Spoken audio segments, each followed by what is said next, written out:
السلام عليكم ورحمة الله تعالى وبركاته. بسم الله الرحمن الرحيم والصلاة والسلام على سيدنا محمد وعلى آله وصحبه وسلم. Today I'm joined here by Farhan Hossein. Assalamu alaikum wa rahmatullah. Farhan, your name means happy, huh? Yeah. And before we jump into it, just Farhan, quick background. You were an Apple engineer, one of the earliest, if I'm remembering it correctly, earliest engineers on the Apple Vision Pro, right? Yeah, from a mechanical side, I was, from what I recall, engineer number 11. Oh, wow. And you came from Canada, right? That's right. So just give us a quick background of yourself. Yeah, I mean, I was born in South Africa, actually. Oh, mashallah. I lived all around the world. Saudi Arabia, I'm originally, ethnically from Bangladesh, and lived there for a bit.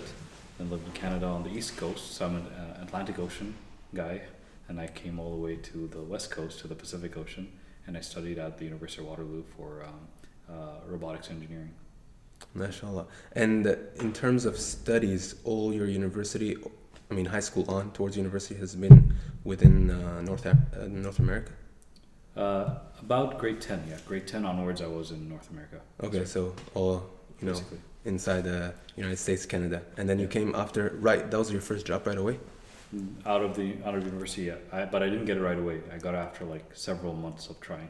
So let's start with that. You went to University of Waterloo. Waterloo is known to be a really strong engineering school.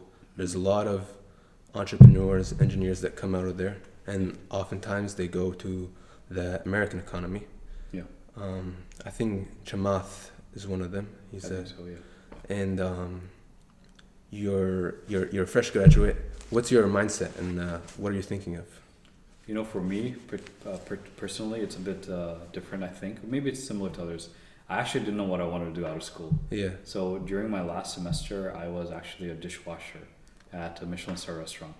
And I was paying my way through school because all my internships were much more difficult than others because I just wasn't, I didn't have the opportunity to work in the Bay Area or other bigger places.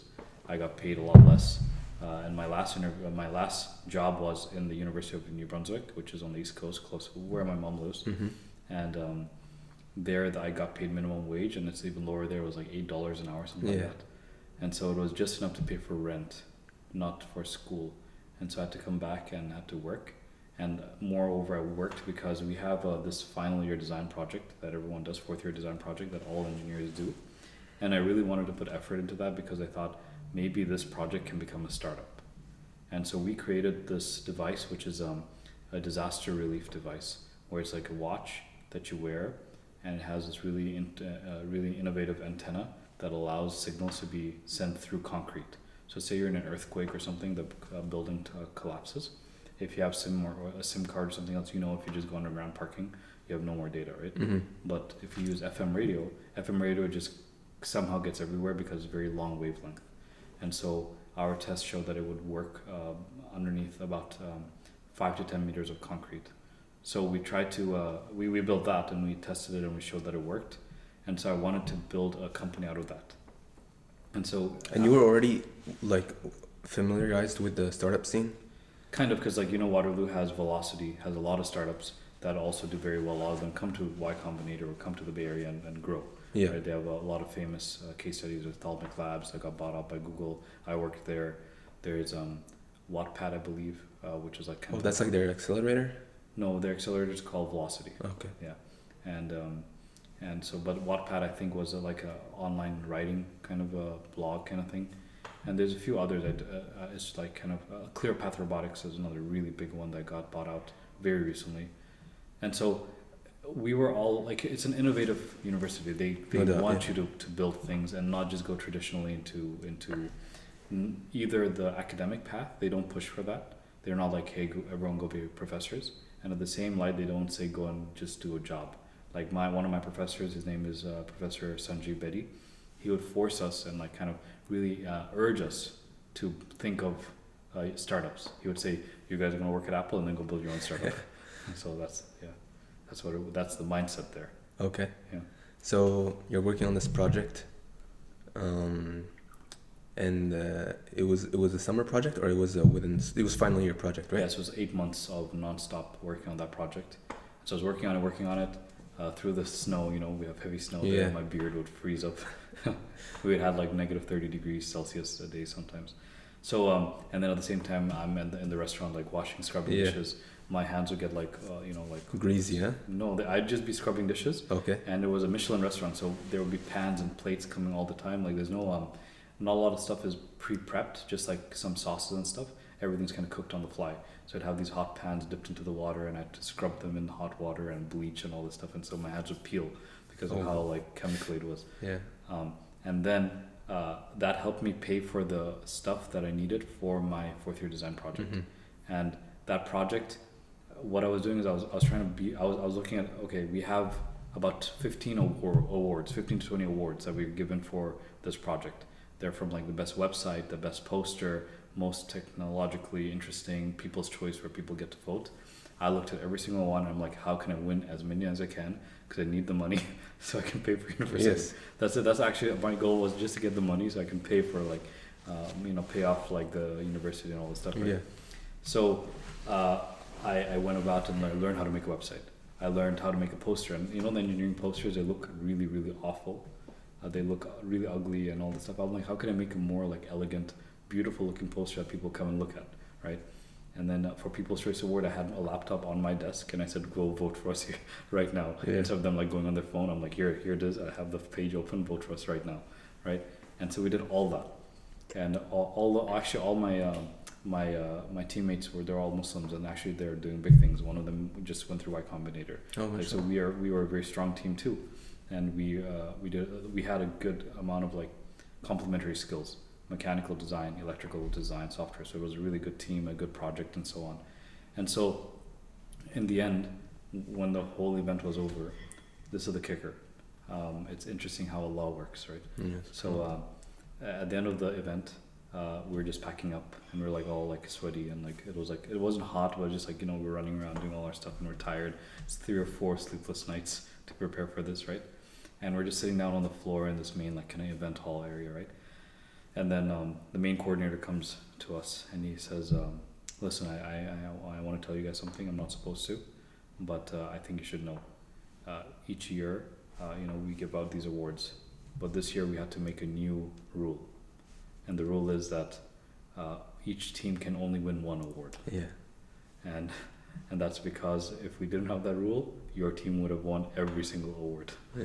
So it's like a bittersweet kind of moment. It's like, okay, that's very cool. We would have won all the awards, and I needed the money.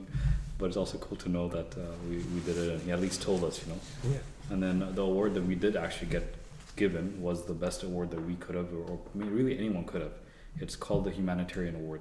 Like, I don't really care about the title per se, but I think the background behind it is really beautiful.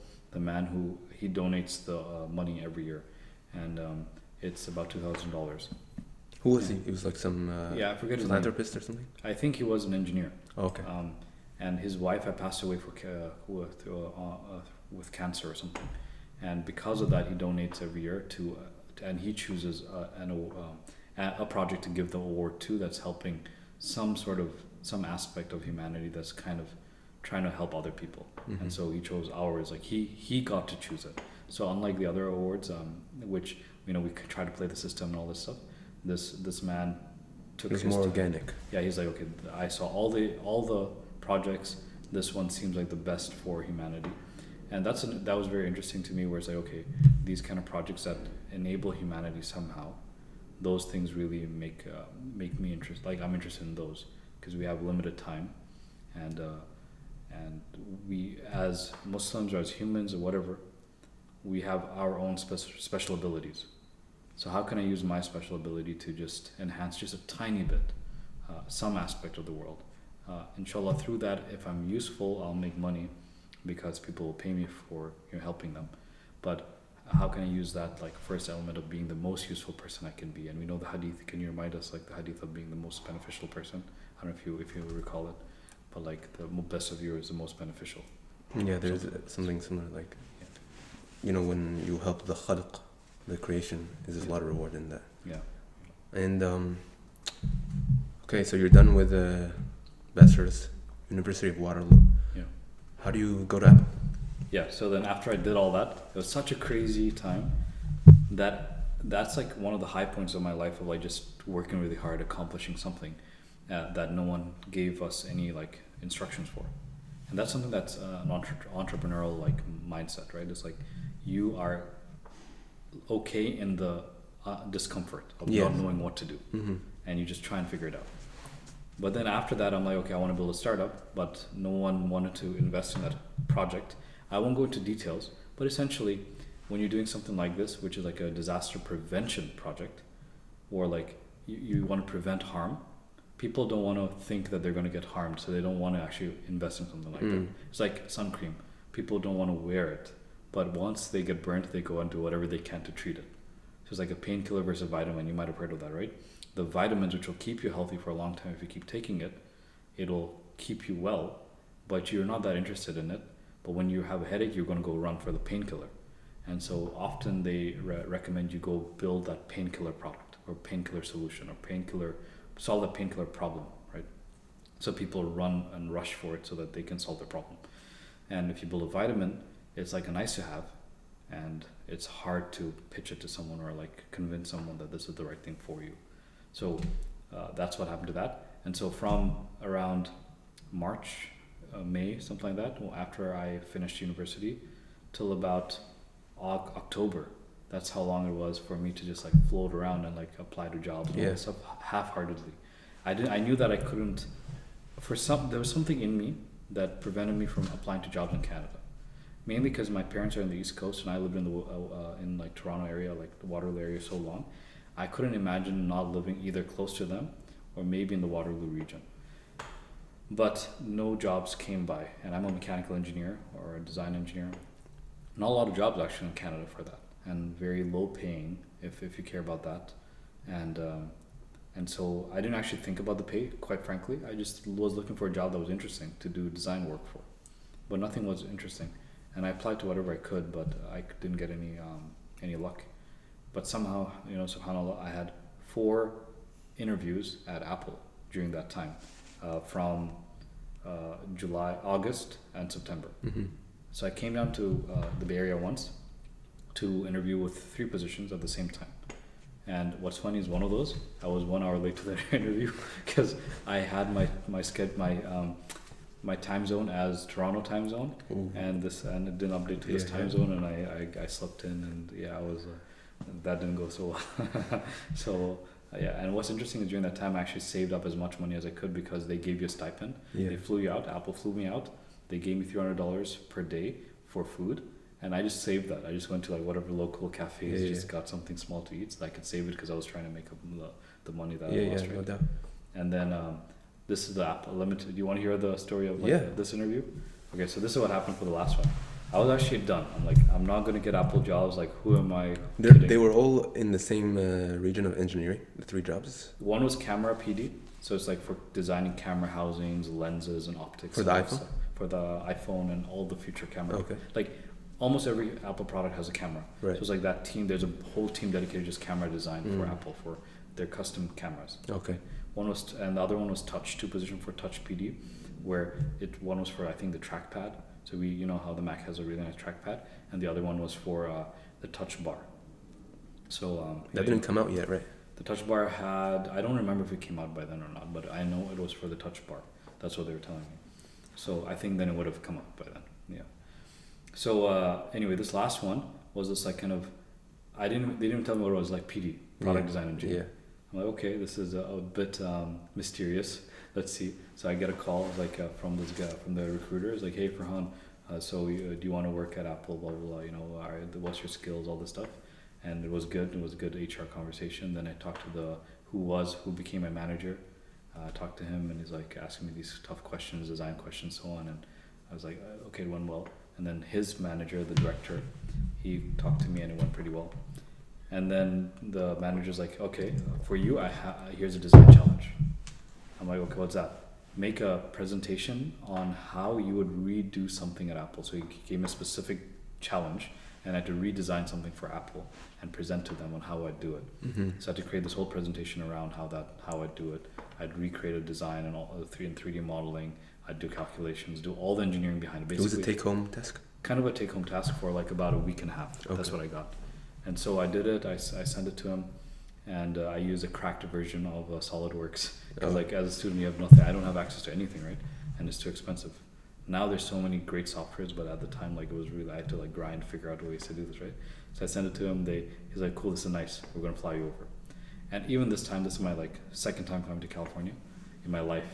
The second time I'm like, yeah, it's not gonna happen. I'm just gonna go have fun, like I'm not gonna get this job. It's like I didn't get the other ones, right? So and I was in much more relaxed mood, and I think that really helped me because the other ones I was like stressed, like or not stressed, but more like I gotta get this. This one I'm like, yeah, whatever. Let's see if it happens. So I flew in. I went to my hotel. The next morning I wake up early, make sure that I have the right time zone. Yeah, Cupertino, right? Yeah, this was actually Sunnyvale. Oh, okay. So this was we had the secret location in Sunnyvale for a while. So I woke up early, went there. I started did my interviews. It was a long day of interviews. I think it was about 10 hours, 8 interviews back to back to back. Some of them double, 2 people at once, some of them one, and it was like nonstop. Very, very hard day of interviews. It was even harder than the others were hard too. Like I think it was 6 hours, 7 hours, something like that. This was the worst. And then at the end of that interview, I go home pretty tired. It's like kind of early, and I'm jet lagged because I'm in the East Coast. And I'm about to sleep, and I get a call from the recruiter. He's like, "Hey, so the interview's going well." I'm like, "Oh, that's great to hear." It's like, "Yeah, are you ready to present tomorrow?" I'm like, "Okay." It's like, "Listen, I want to tell you something. About every week we get about 1,000 applicants for this job. Out of those 1,000 applicants, we choose 10 of them to give us a design challenge. Out of those 10, we fly one person down. And out of those, and we typically don't even ask them to come the next day to do the design challenge. Mm-hmm. So you're one of those people that we actually asked to come down. So I don't know how many 10, 20, 30,000 people applied to this job. Yeah. And I was filtered out and brought in. And then I'm like, okay, no pressure, no pressure at all. So I go in the next day. It was noon. It was during their lunch hour. So they brought their lunch into the room. They're eating it, and I'm presenting. I present my presentation. The whole team, right? The whole team. Yeah. General design team or just their? It's the design and the EPM team. So Okay. like literally like it wasn't that many people because I said we were a tiny team, and so I had every one of the team there, all the engineers and then some of the EPMs. There was like all the EPMs. I think there was only 2 EPMs at the time, or 3, and there was the rest of the engineers. I think like 9. Okay. Right. And so everyone saw my interview. Everyone saw my design challenge. The entire team. And so they asked me questions back and forth, 1 hour nonstop. Yeah, what would you do here? Why'd you choose this? Why'd you do this? One guy was like, your presentation skills are so nice. Your presentation is so clean. Why'd you do handwriting here? Like, why'd you have a slide with handwriting? And I'm like, oh, I thought it'd be cooler to show you that I actually did the calculations. So you can see I actually did them rather than like putting in Excel or something, right? So it was interesting, like a good conversation. But I was stressed, but apparently I came off as very calm. And that's the kicker. So anyway, so I finished the interview. I'm like, yeah, it was hard. They were all asking me all these hard questions. They asked me about the handwriting thing. So I'm like, yeah, I probably didn't get it. So I'm like, you know what? I didn't know when I'm going to be back here.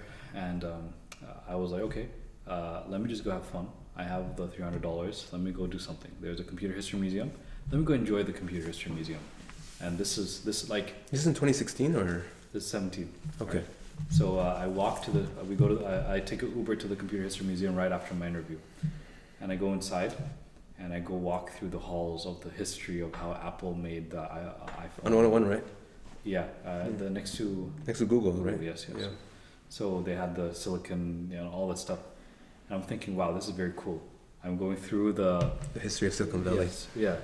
And I'm like, maybe one day, inshallah, I can contribute to the world like this, right? Mm-hmm. I'm not sure if I would, but inshallah I do something interesting, and like that's also a barakah, right? Like to be able to do something useful is a barakah, right? So I'm going through the halls, and then I'm leaving. I'm about to leave. I'm like, alhamdulillah, I at least had this experience. Maybe one day I'll come back. And I get a call, and it's the recruiter. Is like, hey Farhan, how you doing? I'm like, good. It's like, how'd the interviews go? I'm like, I think it was okay. Oh, what, did you hear back? He's like, yeah. Can you start in 2 weeks? I'm like, what? It's like, yeah, we want to give you an offer. I'm like, what? Like the same day? Like it was really interesting. Like I didn't know what to say. I was like, okay. So I'm like, all right, give me 3 weeks. And then the rest is history. I got on got on my car, went on the plane, went back. But if you fast forward, subhanallah, that day my dua was answered. Because literally, 5 years later, brand new computing system is designed and released. Something that never existed before. Literally the same footsteps as those people. I had designed the Vision Pro, and we can get into it later, but literally designed that product from the ground up, from that silicon level, all the way to what you saw in the keynotes. If you've demoed it, like every single step was my work. My hand was in every single thing there. So alhamdulillah. MashaAllah, that's quite interesting and quite the roller coaster of your emotions. Yeah. But alhamdulillah, I realize that oftentimes when all avenues are closed and one person becomes calm, they perform much better. Yeah. So you just joined Apple from 2017. You're working on this project, Apple Vision Pro, something that was at that time under the radar, trying to introduce it. How was that? I mean, this is something that it was such a revolutionary product. It came out last year, I believe, or 2 years ago? This year, yeah. This year, right? And then it took the internet by storm. How was it behind the scenes? Behind the scenes, it was pretty chaotic too. Like a lot of drama happening, a lot of like interesting stuff. At the beginning, as a junior engineer, you're not really attuned to all this stuff. You're just there, you're excited, you're like, what's going on? It's like a roller coaster, right? And the difference between many other design positions and even engineering, I don't know if a lot of engineers will relate to what I'm saying, but being an engineer at a giant company, you typically don't work on great things. And I've learned that the easy way, and not the hard way. I learned the easy way, because most people that I talk to, they tell me like they're frustrated in the job they do because they get to work on like this minuscule like element here. Like if it's a mechanical designer, they might work on a screw or screws or like tapes, and they hate it because they want to work on the housing or they want to work on something like big. All of it's important. Like you need someone to be focused, but people want to work on big things. I was lucky because I didn't even need to think about that. Mm-hmm. I had no choice but to work on everything, because like we're 10 people building this whole thing, right? And at the beginning, I didn't know what chaos and disorder, that I didn't know anything. And I think that was awesome, because being in this team was, when I describe it to people, it's like I'm in a startup with unlimited money. Mm-hmm. We get to call the shots, do what we want, and like not be so aligned with how Apple works yet. So you were quite removed from the bureaucratic system there? Yeah, for a while. More in like a separate location with fast-paced laws and... Yeah. And like, I mean, the other thing is like, we don't have any of that cultural baggage either. Yeah. So like, for example, if Apple has a bit of an elitist baggage, like PD is like number one, like the top of the list. Just over them is ID. I didn't really care about that stuff. I didn't know about it. But like, if you look at PDs from like other teams, they're like, oh yeah, you gotta listen to me. Like they have that attitude, right? And on top of that, they have that attitude on top because everything's given to them. Like in Google and on these places, you get a lot more benefits. Like you get like massages and sleeping pods and all this stuff. At Apple, it's a lot less. But in my team, it was like nothing. So I didn't have any luxuries. My luxury was going to work and just doing work, great work, as good as I could, and having the money to just buy what I need for work. We had to pay for our, like sodas from the vending machine. We didn't have free lunches and all this stuff. We had not even free lunches. We had free dinner as all Apple employees, but we barely had free lunches. We barely had anything, and I don't complain about it. In fact, I think it's good. I mean, if a company can do it, that's really nice for the employees, and it's a great perk. I think if the company's, it depends on how the company's attitude is towards it. If it's like being stingy, that we don't want to give because we want to save money. For here, I feel like the attitude wasn't that. The attitude was more like, let's just do great work, and food crap. I forgot about food. We forgot to have lunch. It's not that. It's not like that. But at the same time, if that happens for a very long time, which was happening for us, we were building this Apple Vision Pro for 5+ years. Most people do a 2-year cycle and they've built a product. We were building something from the ground up, so people are getting tired. 5 years nonstop building something is very tiring, because you don't have a break. You don't get to see the fruits of your labor. And I think that's the biggest danger that these companies, that a startup like place in these big corporate companies can have. And what was the first iteration I mean, you're always iterating, right? Yeah, the first iteration was literally like a few weeks after I joined, a few months after I joined. Mm-hmm. Yeah, we built Drop Zero. How is that compared to their final product? Oh, it's nothing. Like it's just a mechanical box. Oh, yeah. Just to figure out what are we gonna do, what elements are we gonna add here? Mm-hmm. What are the actual architectural choices we're gonna make in a mechanical? You're just like an MVP. Yeah, very very much so. Mm-hmm. And it's just to show to the higher ups that hey, we're serious. We want to build something. Take our team seriously. Like we're like a little company within the big company. It's like hey, we will be something important in your company one day. So take us seriously. That's all it was. And then they start taking us seriously slowly. That after that MVP, after MVP number 2, and so on and so forth. So you were mainly working from the design perspective, or more in the mechanical engineering perspective? So my role is product design engineering. What's interesting about it, other than mechanical engineering and other things, is like I need to be the integrator physically. Mm-hmm. So to make something physically come together, it's very complicated, especially for a consumer electronic part. So it's a big question you're asking. It's a question. The question is, what's the difference between a mechanical engineer and a product design engineer? And the difference is that mechanical engineers are mainly focused on making sure that the mechanics work flawlessly in the entire kind of spectrum of stress or reliability or use cases that this product is going to have. Product engineers have to do that, plus work with all the other stakeholders like electronics engineering, make sure that there's no static, make sure there's no like noise, work with software engineers, make sure the PCB is the correct one, the SoC is selected as the correct one, work with industrial design to make sure the aesthetics are good, the final finish, like the form, the colors, the shape is good, work with biz ops to make sure that it's the right material, or the right cost, Mm-hmm. work with packaging, work with all of these people to make sure that this product, as shown for myself and a million other people, are going to be consistent. And so that's what we do, is we integrate all those things and then we execute on it and make sure that a million of them are exactly the same. So yeah, and we build the manufacturing lines. Like we don't build it physically, but we help make sure that those manufacturing lines in China or Asia or wherever, they are all outputting the exact same product. And you were very involved in that, going overseas to Asia. Dozens and dozens of times I've been to China, to Japan, Taiwan, and building the factory from the ground up. Like that's the cool thing about doing it from the ground, for a brand new product. You do it from the ground up. Like no one else, very few people have that luxury. Mm-hmm. Like when your iPhone comes out, you don't go and make a new factory for it. You literally, you might duplicate it in India, for example, that's what they're doing, but you will not build the machines from the ground up that's going to actually assemble things. Mm-hmm. For example, you saw the curved glass at the front.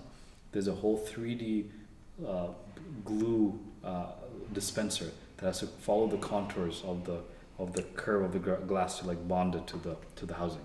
That's a brand new machine that Apple never had to design before because 3D, right? Everything else is like a 2D plane. You just put like say on the watch, you just go in a square on the border in like a 2D plane. This had to go in like this jelly bean shape in and out of the page and curve in and out, right? So that kind of stuff you don't do. It's like once in a generation that you get to do something like that. Yeah, Apple is such a behemoth of a company. It has the power to build those manufacturing plants, not even the product, but just the manufacturing for that. I think that its moat is so great, and it has the luxury to build all these products. I don't think Apple alone can do it. I think other companies could if they saw the value in it. Like for example, Google is one company that comes to mind that I find like on and on just making decisions that are a bit bizarre. Mm-hmm. Like if they want to focus on hardware, they somehow they don't focus on hardware. They kind of let other people do it for them and then just have like an integrator who's their PD engineer. Mm-hmm. At Apple, it's like no, it's like not only are we going to make the hardware, like design the hardware, we're going to make it too. Mm-hmm. So we make sure that what we make is good. But at Google, it's more like we're going to design it and then let the people who make it figure out how to make it. But it's not like they can't invest. It's not that expensive. It's expensive to do it at a very large scale, but like you don't need to start at a large scale like that, right? But for Google, I guess like at the same time, phones and these things are such a small percentage of their sales that it doesn't matter. But if they wanted to matter, they could, and I think they could do what Apple does if they cared about it. Yeah, I think Apple's standard for design, in my opinion, it's higher than Google's. Yeah. As a bigger track record for that. And while you're there, obviously you're incorporating design within your job. I mean, I've heard of what was his name? Ivy, the designer. Johnny Ive. Yeah. So Yeah. did you get a chance to work with him and other renowned Yeah. engineers? And Actually, designers? 5 of the main patents that are for Apple Vision Pro is with him. Oh, you shared with him. Yeah, I shared it with Mhm. him. Yeah. And how was that?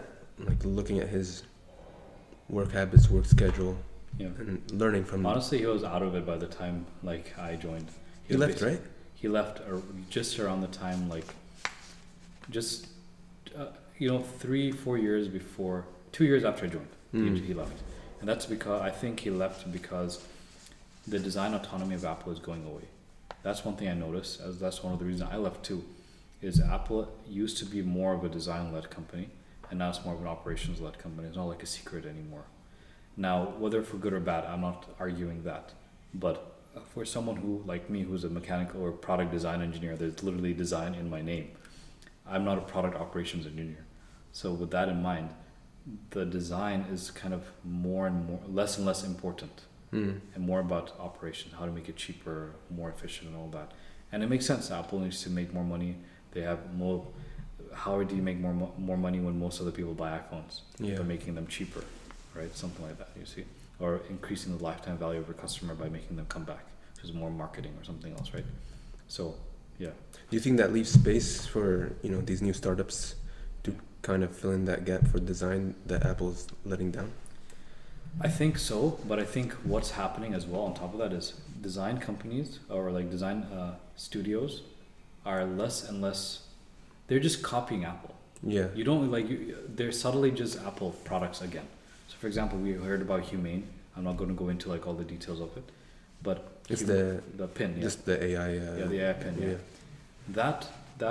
That looks like an Apple product, but it shouldn't. It should have its own identity. It's trying to do something totally different, right? But because it looks like an Apple product, people are comparing it to an iPhone or to an Apple product, right? And that is totally at its own detriment. It's not an iPhone, which can be metal and strong and like reliable. Like it should be reliable. When you see an Apple, it's like a piece of glass in your hand that is durable, or like metal in your hand, right? This is something that's a pin on your shirt, So it should be part of that design language. It should be part of being a shirt, not being a phone that you like tape to your shirt. You see, so the design language has to be that. And so I'm not a designer, like I'm not an industrial designer, but I understand this. I do a lot of branding things. And when even the Apple Vision Pro, one of the issues with it is, from a design perspective, is that it's pretty confused at what it is. It's trying to be like this iPhone that you put on your face, but at the same time you have this like strap, this back thing, and all this stuff, and they all look different. And then you have this big battery puck that you put in your pocket. The best product by far of the Vision Pro is a back strap, because it knows what it is. It's a strap that's supposed to be comfortable and tighten and so on and distribute the load. But this thing on the face is this big metal box on your face. You think it's too big? Yeah, I think it's too big, but that's like a separate thing. There's reasons for it. Like it's a lot of technical limitations. But from a design perspective, just like finishing that thought is, when you wear something on your face, what's normal? You wear glasses maybe, which is plastic and lens. You wear hats, you wear scarves, all that stuff. How do you make that design language? That is more like something you universally understood, that you put this on your face or on your body, right? That's the thing that was totally missed in this version of the Apple Vision Pro. I don't know what's coming out in the future, but for now, that's the problem with it. Is that it's like it's too much of a computer on your face rather than Camouflaging it, and it's not even camouflage, but rather than an accessory that's part of like a fashionable accessory that you put on your body. You know what I mean? So yeah, that's an interesting point. I mean, in the past years, Apple's design standard, the way, even its font. I mean, everybody copies it. yeah, The font, like you said, the metallic structure, yeah. and it might lead to, I think, a monotone in thinking. I mean, it is already. Everyone is doing that. Everyone's doing minimalist design with like these rounded corners and all that stuff. And no one's being innovative there. No, like, or not no one, but like, I'm not seeing a lot. Just generally, yeah. Yeah, and like whenever someone does something a bit different, I think it stands out. Like I'll tell you one, like not that I like it a lot, but like another great example is like the Cybertruck. Why did it do so well from marketing? Because it's so weird and different, and it's to its benefit. Like not everyone needs to like the design. That's the problem. People think that everyone needs to like it. If you do something elegant and beautiful, it will be pretty much universally liked, but you need to take a risk to make it stand out, or not stand out, but I don't think you should be doing it to stand out on purpose. I think you should be trying to be creative and original and beautiful at the same time. And so most people are not doing that. Most companies are not doing that in their designs. They're just looking like everyone else. Why does a Windows Surface Book look like a Mac? Why can't it look like its own thing? So, It's the standard. It's the standard. And as a hardware engineer, I mean, you're going from Apple, and we'll talk about what you're doing in the future and right now. But you see this kind of contrast within engineers, and obviously a person sees it a lot beginning high school, college. They see it a lot. I think they see it a lot, and then in work. But there's two types of engineers. There's like that nerdy engineer, and then there's an engineer who is a bit more sociable. Is like a salesy engineer. And when you work in a company, I don't think it hurts that much. Maybe within company internal politics, you can get a score here and there. But when you transfer to entrepreneurship, you need to, as an engineer, you need to graduate to another standard, another level, mature.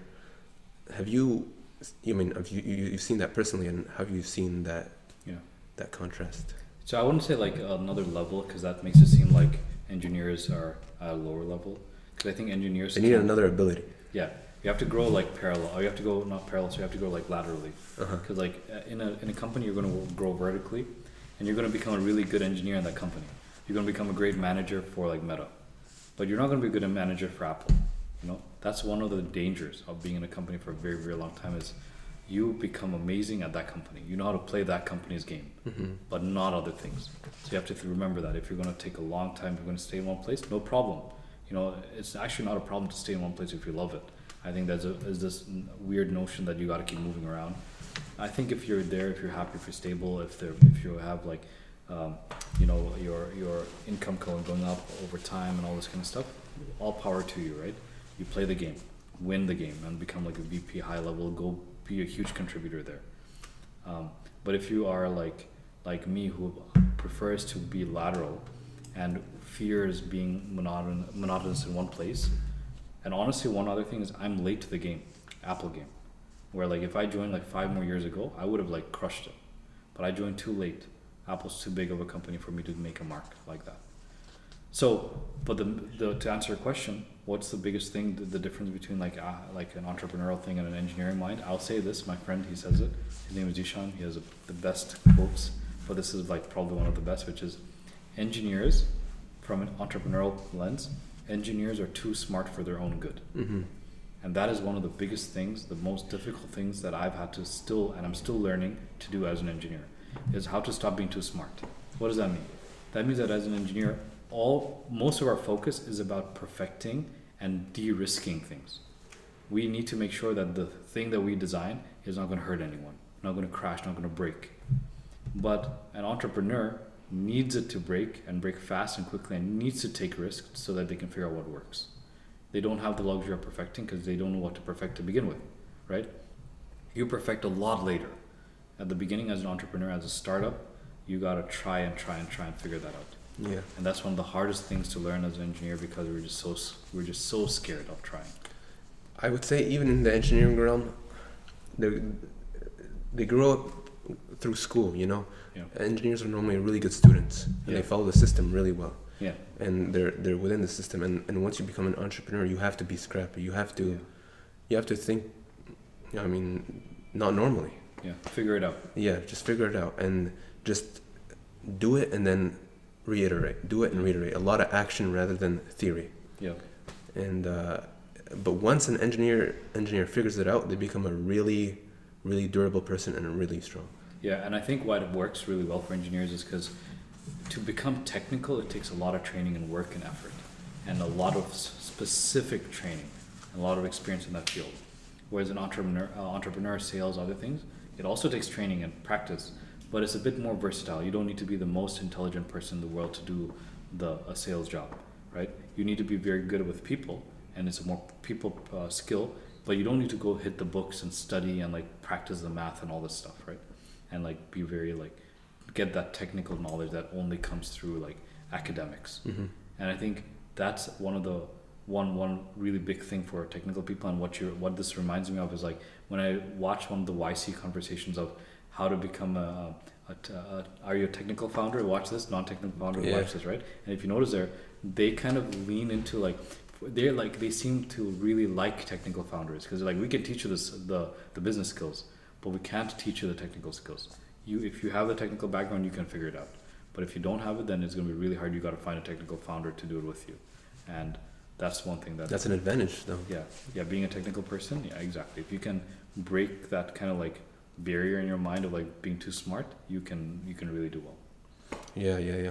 And has Apple? I mean, how's its entrepreneurship culture over there? I mean, different big companies, they have, depending on which branch you work in, you'll be exposed to different culture environments and ecosystems. At Apple, was there you worked there for 5 years, was there did they encourage that type of thinking, or was it more bureaucratic, systematic? Honestly, we just worked so hard that we didn't think otherwise too. That's so really systematic, huh? Yeah, it's very like we just were. I think if we had any extra mind to think of these kind of things, they would make us work on more things. So we just didn't have enough like bandwidth to even think about entrepreneurship. And so when I did start thinking about it, that's when I started being like, okay, I want to do this. I like it. Your own thing. Yeah, but Apple kind of, I think by design doesn't let you, because they put so much effort on you, so much work on you. Like I know when we were hiring, we make sure that our team has like about 25% fewer people than we need. So if we need say we need 10 engineers in the team, we just hire 7. So like everyone's always on fire and like trying to like do. Because small teams work well, or they're just cheap? No, because like they're more innovative, they're more scrappy, and they do better work. Essentially, there's less thumb twiddling. Everyone's like executing all the time, and like it's leaner.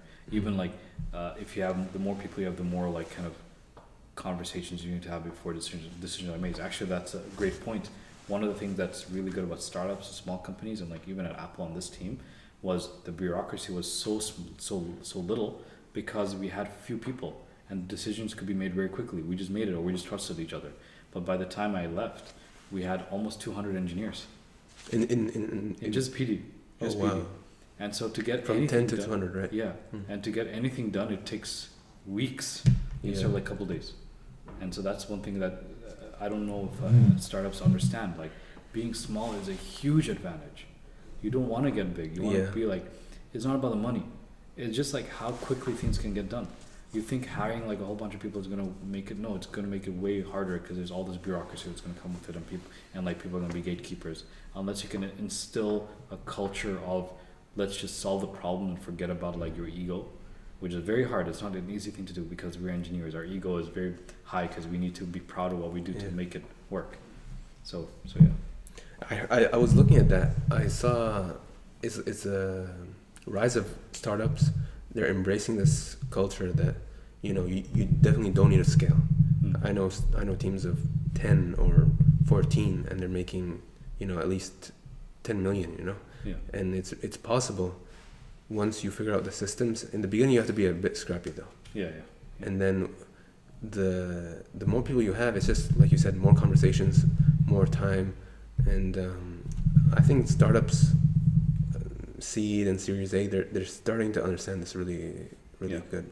Yeah, and I mean, like, I think you got to focus on building the best product possible, not the best team possible. I mean, the best team will make the best product, but you don't need the biggest team. I think a lot of it's like for show.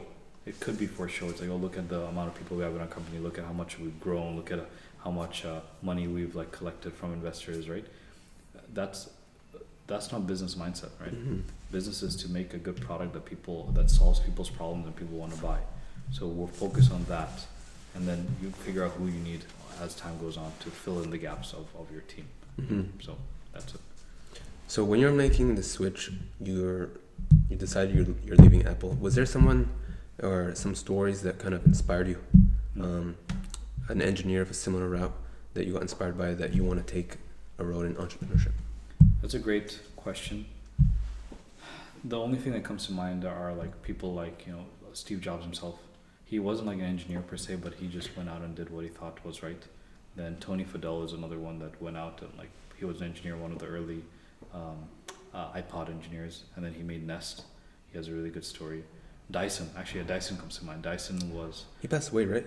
I think he's alive. No, Oh, he's just really old. yeah, I don't think he was that old. But Dyson actually is a good example, a really good example where he did like thousands of iterations on his vacuum to make it come to life, and people don't get how much work it is. Like it's so true. Like until you're in it, you're not going to know what this means. But like you only see that end result, and you think, wow, this person made it. He just knew it.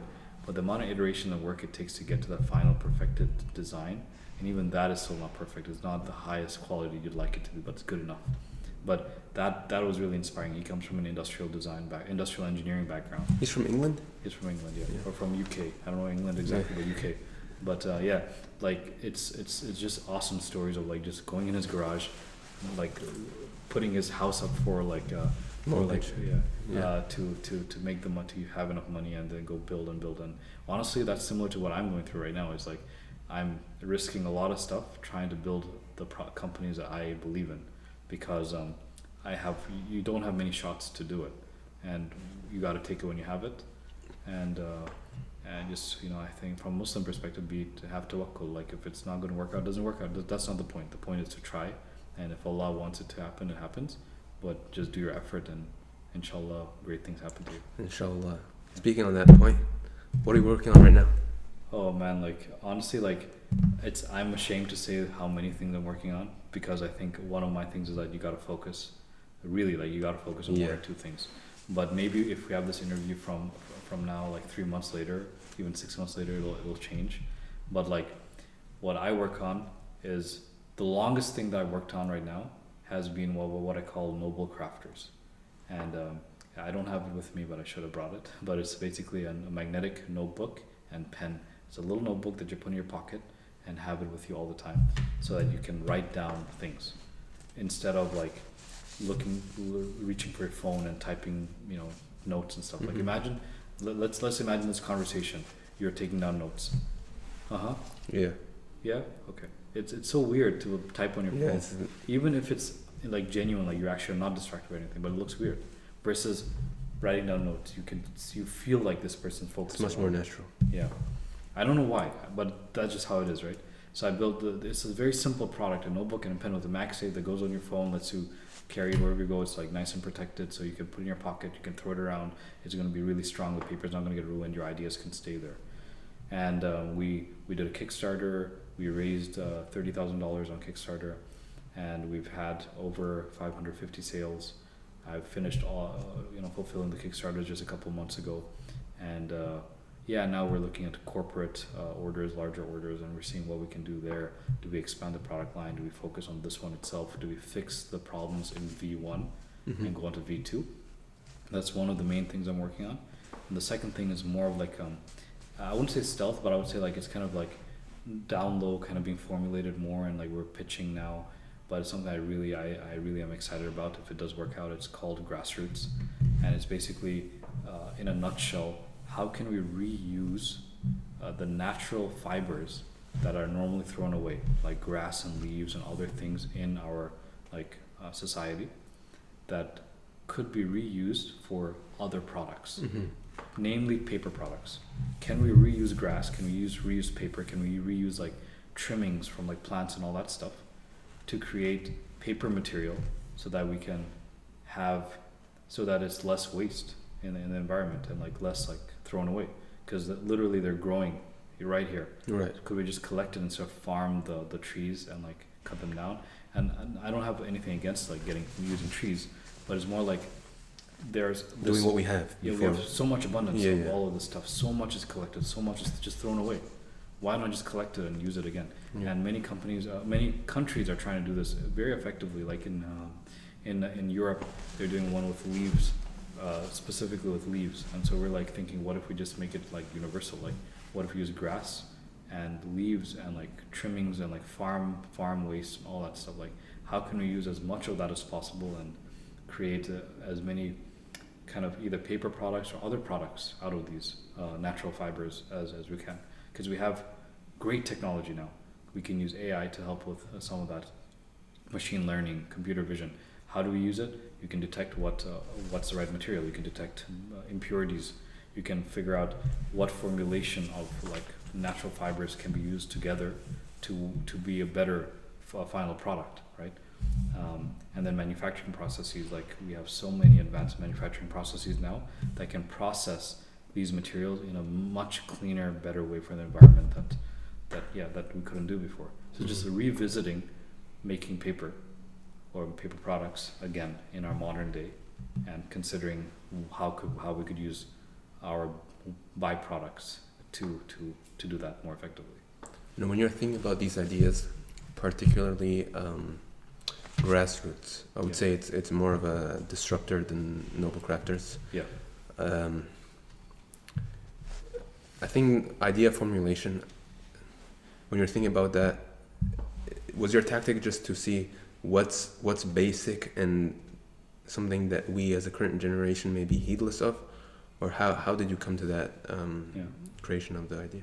That's a great question. Actually, like I the bane of my existence is I have too many ideas, and I'm always excited to do things. Yeah, how many ideas you probably had, like what, 23 in the past 2 months? You know this grassroots one. Yeah. I had 5 ideas that I pitched at the same time, back to back to back. I made prototypes and all this stuff, and that's the story for another day. We can just sit down and talk about that, how to pitch, how I learned how to pitch, and all this. But the way that I formulate these ideas nowadays is more like, okay, what is the root problem? What is the story behind it? Am I the right person, or can I be the right person for it? And then, what's honestly, in a big way, what is important? What can I do to leave a legacy on Earth as much as possible, in a way that I don't need my name to be remembered, but I need my effort to be like, I want my effort to be useful.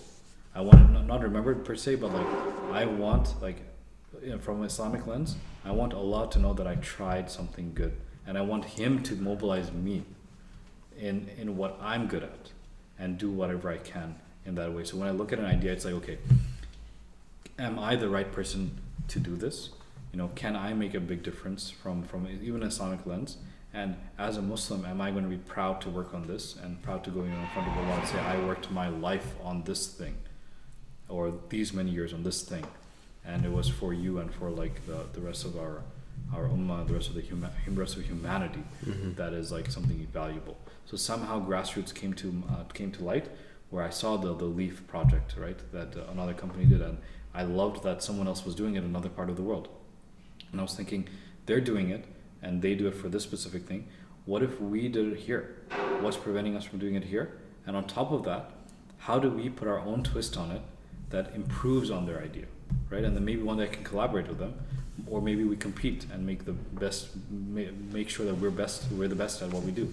Because at the end of the day, if we compete and we do better and better, the world is still going to be better, right? So it's like that. Is like looking at what's being done. How can I be part of it? How can I be someone useful in it? How can it be? Is it a useful enough project for the world? Is it just for money? Is it just for that, or just for fame and fortune, all this stuff, right?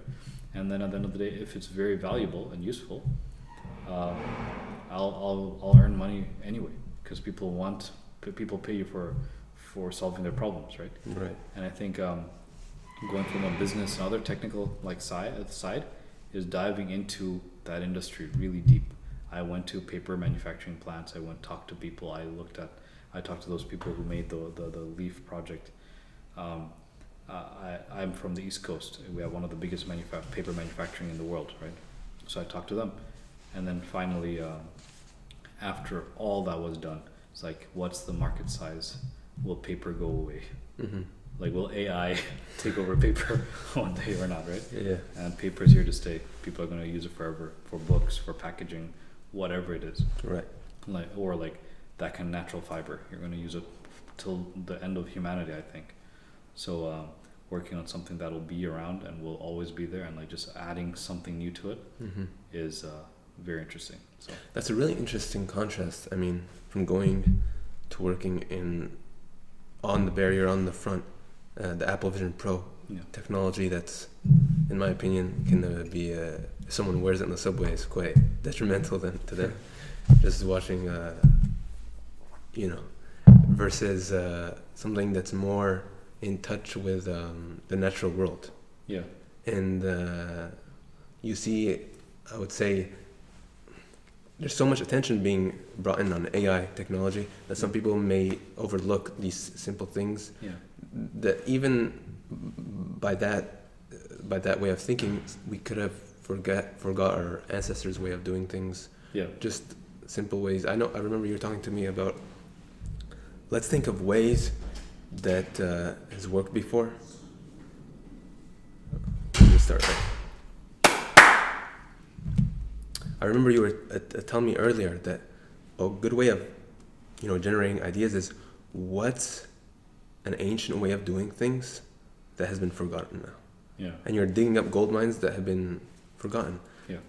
And I think sometimes as a human, you can get quite arrogant, thinking that, okay, this generation, innovation, everything, we have it here. Yeah. And it's interesting how you can get these ideas. So many of my great designs come from just the shoulder of giants. Yeah. Like one of them, I had to design this latching mechanism thing, and I looked around, I'm like, what latches? I looked at my door, I'm like, oh, this door latch is like, it's been designed so well. Yeah. Like, why don't I design something like a door latch, right? Yeah. So exactly, it's looking at ancient things. You know what's interesting is this, I'll tell you. Mm-hmm. Apple Vision Pro was like the cutting edge future. Noble Crafts was the opposite. It's like, how do we make a notebook? Yeah. And I think what's cool about Grassroots is that it's a combination of both, because it brings in the ancient world of paper, which is always going to exist, and brings in technology and what we have today and improve on it. So at the very least, what I hope I can do out of it is build machines that can vastly improve manufacturing for paper.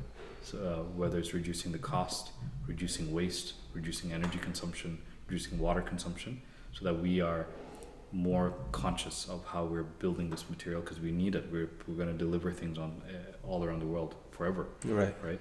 And so how can I help improve that using technology? So I think what's interesting is it's not a pushing away tech or pushing away the ancient past, but bringing them together as much as possible and learning from both, and not, as you said, not being arrogant, like letting both of them shine as much as possible. Mm-hmm. And letting them shine, so it's and when you think about, I think, the natural world, and just, you're starting off with the grass. It's something that, since you're a baby, you step on.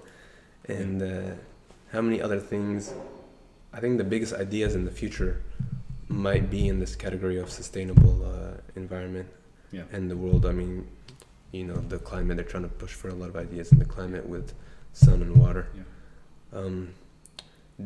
Do you feel like there's more attention to, as a young person, 20 to 40, to tech that kind of pushes you away from sustainability? It takes more of introspection. I think it's more of a marketing ploy nowadays than actual thoughtful implementation. When Apple, I'm not going to claim that Apple doesn't do their part for the environment, all that stuff. You can look at it and figure it out in your own time. But I will say that it's glamorized way too much. How do you think of it from pardon the pun, but a grassroots level? How do you in your own life waste less? Not because the corporate world or you feel good about all stuff, but because as a Muslim or as a person on this earth, you're just a custodian here, right? You're here limited time. You're a traveler. When you're traveling in the hotel, you're not going to trash everything you put. You don't need to put it back in its place per se, but you leave it, you leave what you have, right? So how do you kind of leave what you have rather than eat up everything? How do you stop being a consumer in this consumer world? They want you to be consumer, right? And even this environmental side is still consumerism. It's here is an alternative paper straw. You still need to consume the paper straw, right? It's still a straw that you need to drink the thing. Mm-hmm. We'll go to the root of the problem, right? Get a instead of disposable cup, just get your own, right? Get your own, wooden cup or whatever, right? Or metal cup. And again, then they'll be like, oh, here's 500 options to buy this one, buy that one, buy this glass straw. It's always about consumerism, but how do you like instill in yourself, like actually, even on top of that is like, how do you not rely on going outside to get that? How could you find a way to make it yourself? Because that'll eliminate all of that. You have all the glasses stuff at home. You can even have a straw at home and just reuse it, right? Keep reusing it, and it's at home. And if you need to go out, you go out. Go use a paper thing if you need from time to time, or plastic, whatever, right? It's not that you shouldn't, but it's like this fundamental idea of like, I will buy that eco-friendly thing when you already have stuff, and just to feel good about being eco-friendly.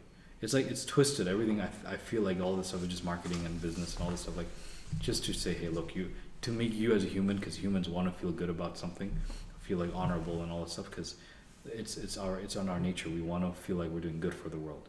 But I think these big companies have twisted it to make you feel guilty, and then about not buying their product. Exactly, not buying the product, and then make you feel good about buying again, right? And even if you look in the data, and like there's so much of this right now, it's like the consumers themselves, like people themselves, back to back, like general people themselves, we're not contributing to the waste like these corporations are, but we're being told you should, to lower your carbon footprint and all this kind of stuff.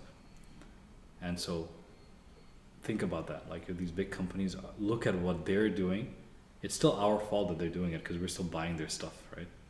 But like if you don't use a paper cup or something, that is impactful. It will help, but if you don't even go to that store anymore, and all your friends and family don't anymore, that's even more impactful because they don't get to, burn the fuel or make those things to begin with. Yeah, that's an interesting point. There's another thing that came up to my mind is, I think in the past when we were more self-reliant, meaning we were so needy on the city, meaning for like water, fuel, anything. Yeah. It's more. You're kind of a natural entrepreneur because you have to do everything yourself, Yeah. And then you have to trade. You have to figure out. Yeah. You have to share with be each other. extremely resourceful. Yeah. And then once you go into that mindset through the entrepreneurial journey, you realize, I think, the power of the mind and resource. Yeah. This like makes me think of like a lot of the ideas that we come up with nowadays are so complicated. And I think it's because we're like looking for these complicated ideas too, because everything is given to us. Yeah. But like a lot of things that are needed in the world are not these complex AI models and stuff like that. It's more like water. Like in California, the drought is like, we live in the USA, which is one of the most advanced civilizations, or whatever you can say, whatever you want to say, right? Yeah. But there's still water. If water's cut out, we all die. Yeah. If energy's cut out, we all die. Like if there's no houses, we don't live. There's so fundamental problems that we have that not a lot of people, or very few people, are looking at, that just need to be solved. And we want to go for that big, I'm going to make the big like product that's going to change the world, the product, right? But it's not about that. It's about movements and about humanity in general. And one last thing is, we want it very quick. And I think this is one thing we discussed before. Like, it's nice to see it being done in your lifetime, at least your lifetime. It's cool. It'll be nice. But the Salaf, I would say, or like the early Muslims, it was never about finishing the project. It was about starting it, and about letting Allah give you the reward, and knowing eventually whatever happens at the end, if you put your trust. You're just laying the blocks, basically. Building the blocks, yeah. And there's a really good, I don't know who said it, I don't know if it was you or someone else, maybe one of my mentors. They said that you can be, who was it that took so Musa alayhi salam didn't get to go to Jerusalem at the end, right, with his people. It was who was it that took them? I think it was his, the one who was in the story of Khidr alayhi salam. It was Yeshua, right? Yeah, sure, yeah, exactly, yeah. So he took them, right? So the people would honor him because he's the one that actually took them there. But Musa alayhi salam is the one that's mentioned the most in the Quran, not Yeshua alayhi salam. So that's very interesting, right? That Allah honored the building of the blocks, this first few steps getting there, much, much more than the one that actually arrived there at the end, because it's a lot harder to start. It's a lot harder to do the hard work at the beginning because there's a lot fewer people that are cheering you on and looking for it. And at the end of the day, if from a Muslim lens, is letting Allah reward you rather than the world, and because Allah's reward is way greater. Yeah, I think whenever you're, especially in building companies or making an impact on the world, if you want it to be lasting and have that strong impact, it has to be done according to principles and really principle oriented. Even in a secular lens, I mean, a lot of the greatest companies, I would say Steve Jobs was quite a principled person. Yeah. You can't be driven by in the beginning you can be flashed by all this money and status, but it's not going to have the same impact. Yeah. Once you have an extremely strong and robust philosophy and principles, you're a much steadier target. Yeah, I love that because at the same time, it helps you also focus, right? Helps you be it makes you decide who you're going to bring into the company, who you're going to work with, and lets you know it's not a get rich quick scheme, right? Most people are looking which for is the norm nowadays, I would say. Like, I want to be a billionaire in 5 years. Yeah. If you could do that, man, it's great. It's having that financial autonomy is really, really awesome. I know that is for sure, right? But in life, you have one life. How are you going to end it, right? How is it going to end? Is it going to end with you sleeping on this bed of money or gold, which may Allah give us a lot of wealth because it helps us a lot, right? It enables us, and we as Muslims should be looking for it. We should be powerful and be able to do that. But at the same time, the goal is not the wealth. The goal is solving the problem, and solve the problem well, and it will come. Yeah. And be principled. Have the principle, as you said. It's not get rich quick, because if you're doing that, there's a very high chance of you making decisions that are not for the benefit of the company, but for the benefit of the pocket. And that could be, for example, your company's running out of money and you choose the wrong investor. An investor is willing to give you a lot of money for a big share of the company, then take a board seat, and then what happens, right? Yep. And I've heard a lot of horror stories like that, and so be careful. And then last thought there is, remember, it's a business. You got to make money. Yeah. You got to make money. And the money doesn't come from investors. The investors are just there to help you grow. They're not there for you're not earning money from an investor. Yeah. Exactly. You got to sell something. You got to make money as a business. And that's it. That's the thing. And a lot of I think engineering entrepreneurs forget that, because they easily get money from investors and think that's how they make money. Mm-hmm. But they don't work hard to sell. That's way harder, selling, because you have to figure out what the product is. You have to be uncomfortable by selling the wrong product and getting a lot of complaints. You know what I mean? So, yeah. Alhamdulillah. Jazakallah khairan, brother Farhan Hossein. It was quite a joyous conversation. Yeah. Like your name, Farhan. Alhamdulillah. Inshallah, we'll see you next time. Yeah, see you inshallah. Assalamu alaikum wa rahmatullah. Nice to see you.